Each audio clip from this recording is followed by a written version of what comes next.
आजच्या डिजिटल युगात मुलांमध्ये वाचनाची आवड निर्माण करणे हे पूर्वीपेक्षा अधिक महत्त्वाचे आणि अधिक आव्हानात्मक झाले आहे। ही समस्या स्थलांतरित समुदायांसाठी आणखी गंभीर ठरते। कल्याण डोंबिवली महानगरपालिका शाळांमध्ये 80% पेक्षा जास्त विद्यार्थी स्थलांतरित कुटुंबांमधून येतात। या बहुतेक पालकांमध्ये शालेय अनुभवाचा अभाव आहे, तसेच मराठी ही मातृभाषा नाही, त्यामुळे मुलांना योग्य शालेय मार्गदर्शन देणे कठीण जाते। अनेक विद्यार्थ्यांना आपल्या इयत्तेच्या पातळीवर वाचन करण्यात अडचणी येतात। कल्याण डोंबिवली महानगरपालिकेच्या प्रकट वाचन उपक्रमात मुलांच्या हातात पुस्तके सहज पोहोचवण्याची सुविधा उपलब्ध केली आहे। या उपक्रमाअंतर्गत 1ली ते 3रीच्या प्रत्येक वर्गात वाचन कोपरा तयार केला आहे।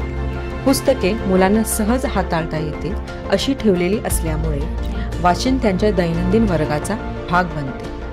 विद्यार्थ्यांना ही पुस्तके कधीही त्यांच्या इच्छेनुसार घेता येतात। पुस्तकांशी भावनिक नाते निर्माण करण्यासाठी शिक्षक किंवा चांगले वाचक विद्यार्थी पुस्तकांचे संवादात्मक प्रकट वाचन करतात। या उपक्रमामुळे विद्यार्थ्यांच्या मनात वाचनाची गोडी निर्माण होते। प्रकट वाचन सत्रांमुळे शब्दसंग्रह वाढतो आणि गोष्टींसोबत भावनिक नाते तयार होते। योग्य पुस्तके कुतूहल निर्माण करतात, नवीन विश्वाचे दरवाजे उघडतात।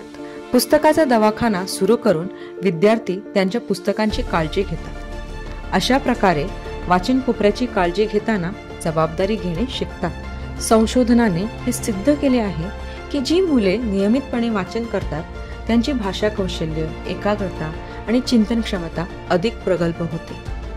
मुले प्रकट वाचन सत्रांचा आनंद घेतात, त्यांना नवीन गोष्ट ऐकायला आणि नवीन विषय शिकायला उत्साही वाटते। आता पुस्तके सहज उपलब्ध आहेत, त्यामुळे त्यांना मोकळ्या वेळात वाचनाचा आनंद घेता येतो। त्यांना नवीन अनुभव घेण्यास, प्रश्न विचारण्यास आणि वाचनाची आवड निर्माण करण्यास नक्की मदत होते।